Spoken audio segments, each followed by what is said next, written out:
याआधी तुम्ही खमंग थालीपीठाच्या भाजणीपासून खुसखुशीत थालीपीठं करून नक्कीच खाल्ली असतील, पण आज आपण यूट्यूबला पहिल्यांदाच थालीपीठाच्या भाजणीपासून एकदम झटपट जाळीदार लुसलुशीत थालीपीठाची आंबोळी आणि चटणी बघणार आहोत। बऱ्याचदा लहान मुलं डाळी, कडधान्य किंवा धान्य खायला मागत नाही, मग अशा वेळेस थालीपीठाची भाजणी करून ठेवली आणि त्यापासून अशा या आंबोळ्या मुलांना डब्याला जर करून दिल्या की अगदी आवडीने खातील आणि हे सगळे जीवनसत्वयुक्त पौष्टिक पदार्थ त्यांच्या पोटात जातील। जर तुमच्याकडे थालीपीठाची भाजणी नसेल तर त्याला पर्याय म्हणून सुद्धा सुचवलेला आहे बरं का, म्हणून रेसिपी अगदी शेवटपर्यंत नक्की पहा।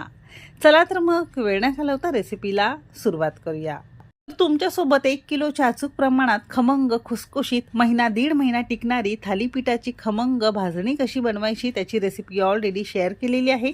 त्याची लिंक हवी असेल तर डिस्क्रिप्शन मध्ये दिलेली आहे, किंवा तुमच्याकडे जीही भाजणी असेल ती भाजणी वापरून तुम्ही हे आंबोळ्या तयार करू शकता। किंवा तुमच्याकडे थालीपीठाची भाजणी नसेल तर रोजच्या वापरातल्या